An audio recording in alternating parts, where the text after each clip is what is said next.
Huh? Okay, it works now. Hello, everyone. I'm glad to see so many people on first DevOps conference in Tbilisi. So I have 4 presentations now. We have pretty tight schedule today. So if you will be interested in some particular topic, feel free to catch me between my presentations. So I will start from DevOps methodology, DevOps introduction, and how IBM approaches DevOps transformation in different companies. So first of all, let's talk about DevOps definition. I copied here several common definitions from Wikipedia, from AWS, and from IBM. There are some common points, so it's about automation, it's about communication between developers and operations, but there are some differences as well. So you can see that in common DevOps, it's enterprise capability to deliver faster products that business desire to see in production. Yeah? So, and we will talk about this later. Okay. Thanks. So, why do they care about DevOps? Why it's so important?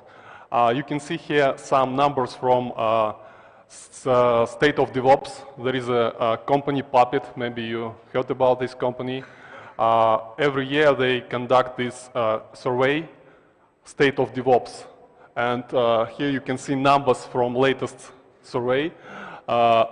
You can see that companies that adopt, they actually say that they adopt DevOps. They can deploy more frequently. So,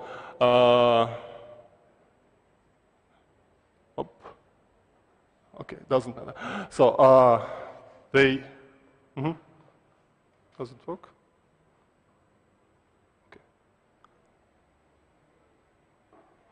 Okay. They can deploy more frequent. They can recover from failure in production much faster.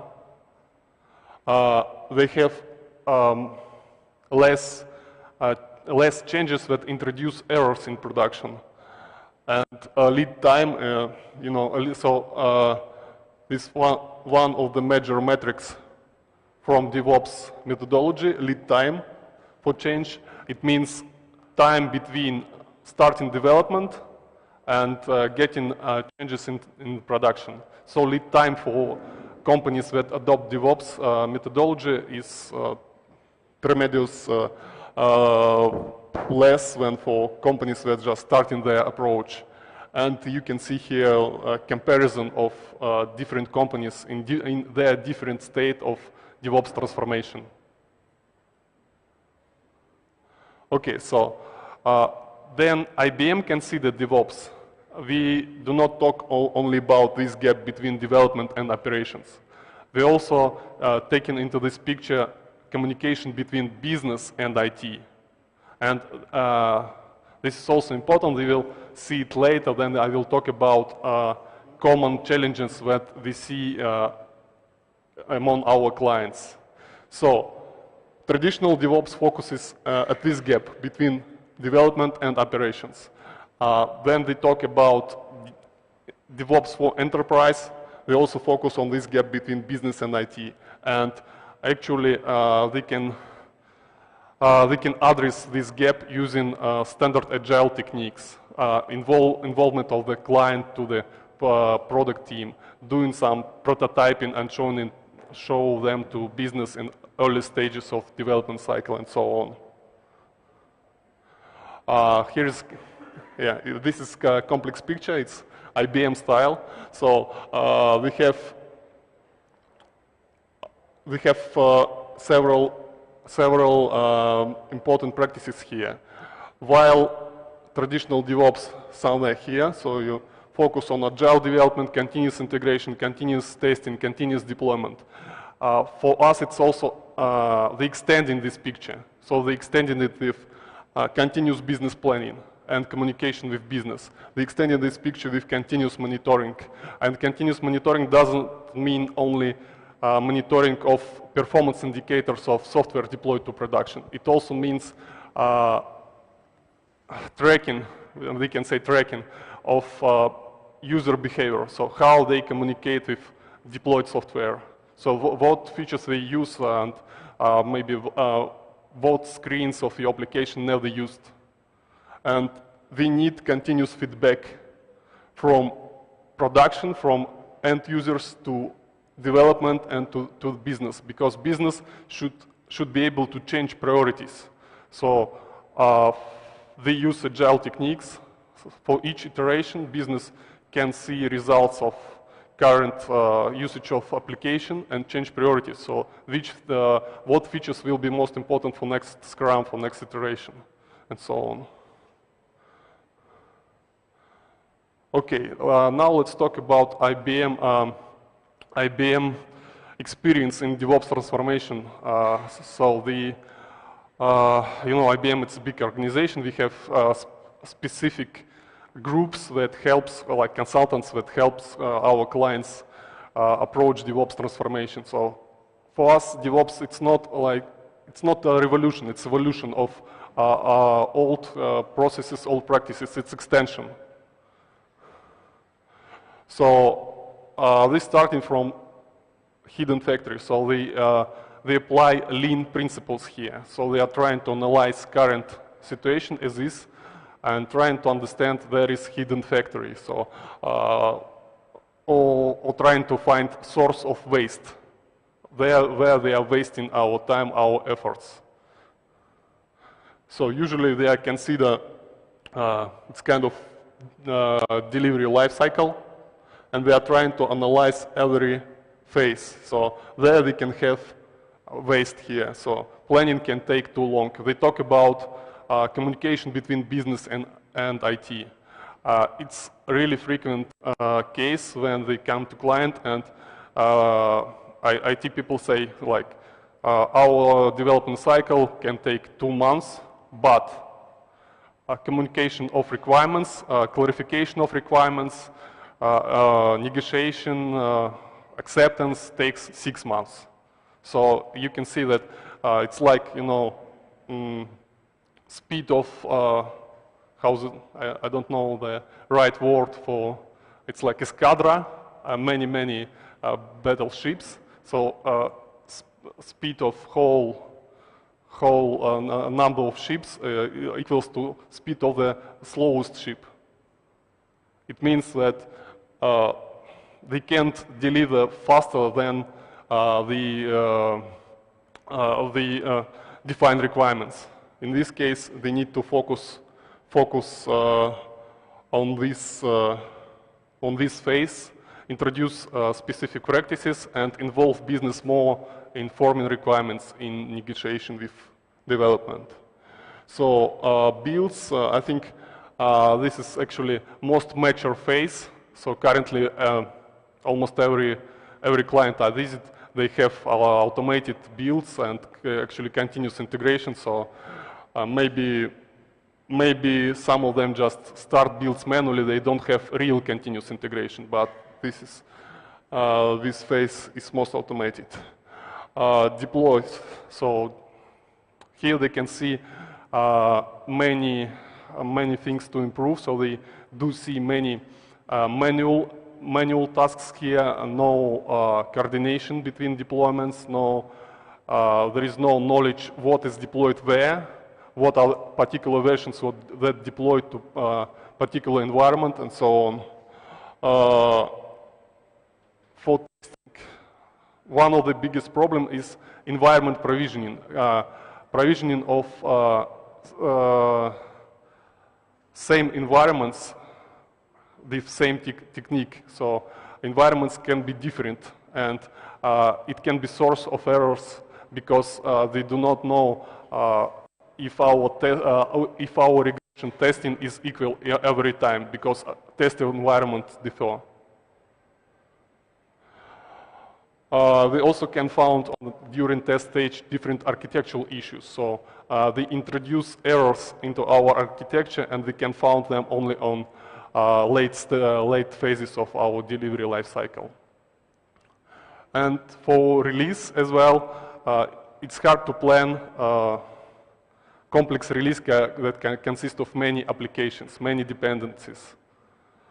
So using this technique, they actually, one of the technique is value stream analysis. So they use it during our DevOps workshops. I will talk about DevOps workshop on the next slide. So basically, we are trying to describe current environment, current ecosystem we have at the client side. The delivery life cycle, their roles, tool set, and then we are trying to analyze how long it takes for each task. So we are trying to understand how idea transforms to the product in the production.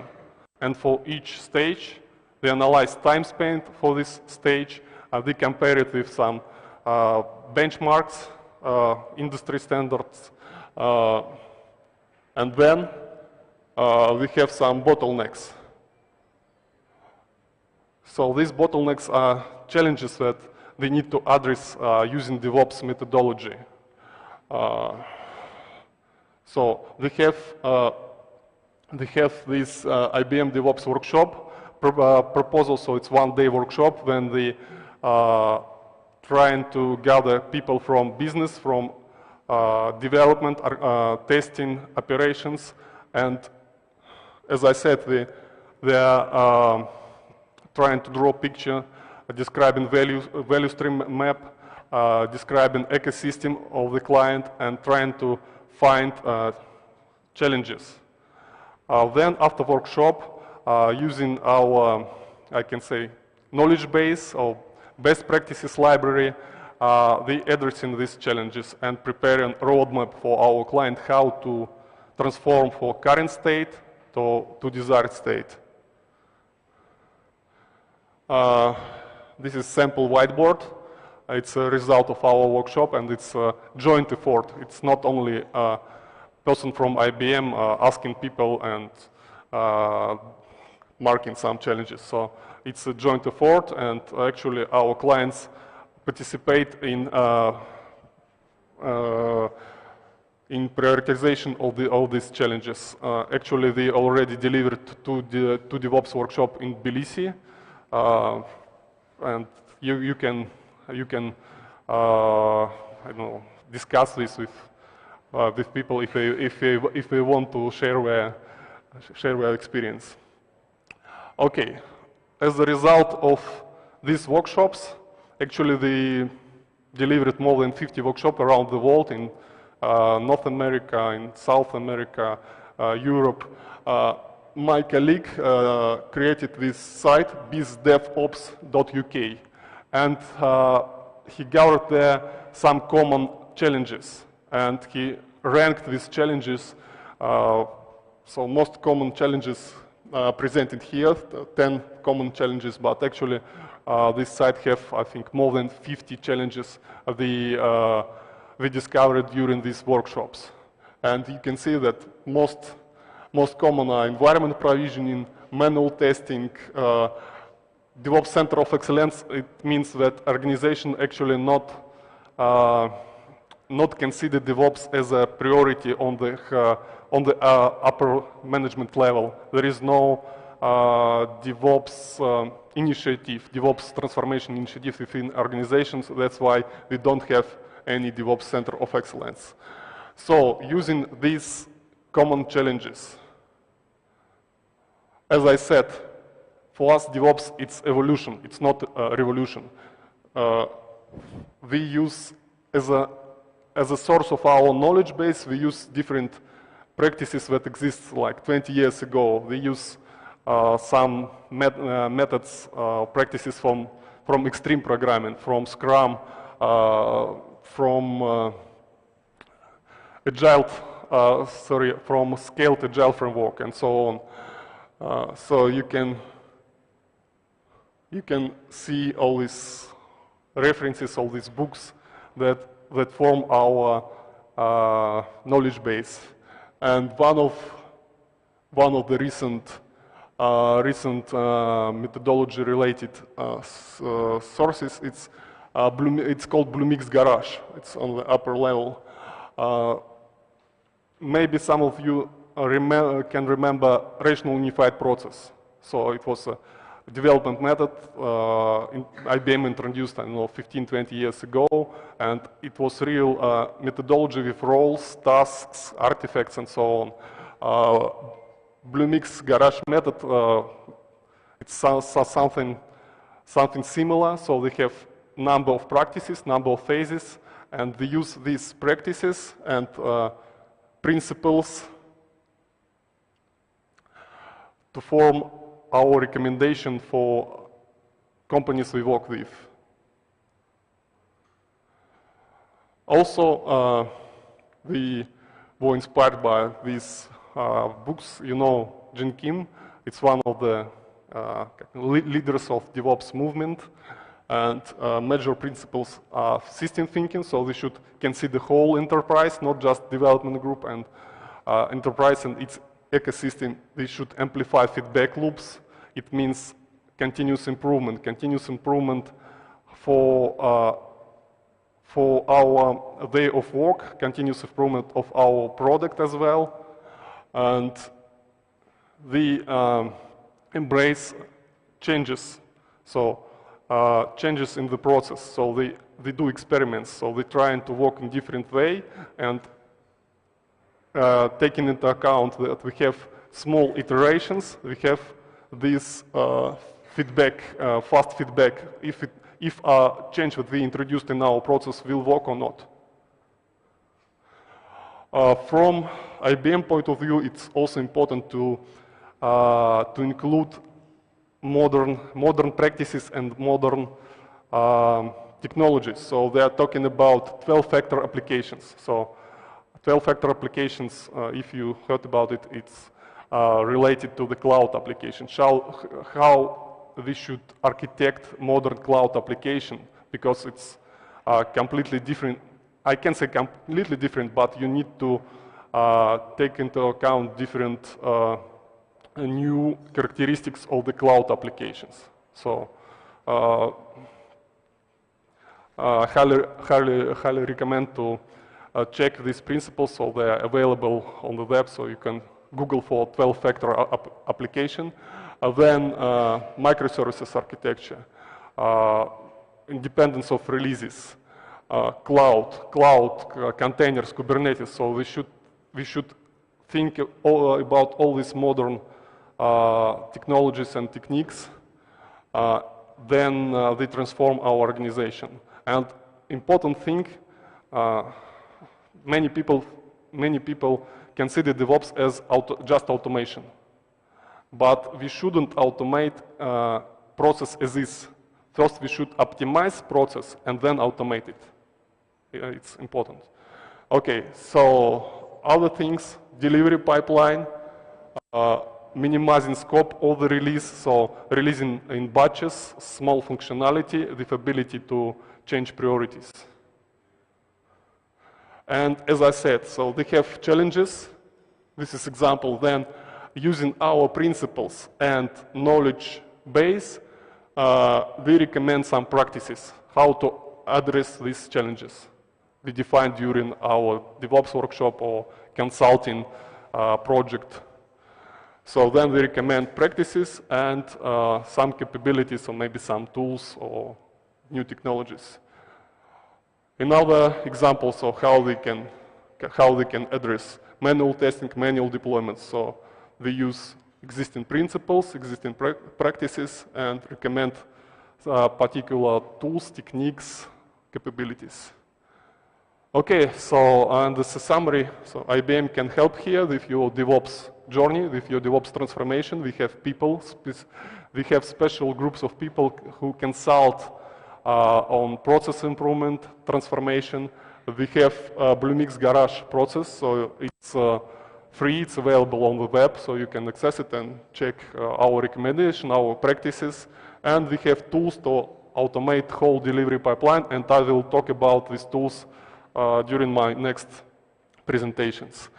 As a reference, I can tell you about one big financial firm in States.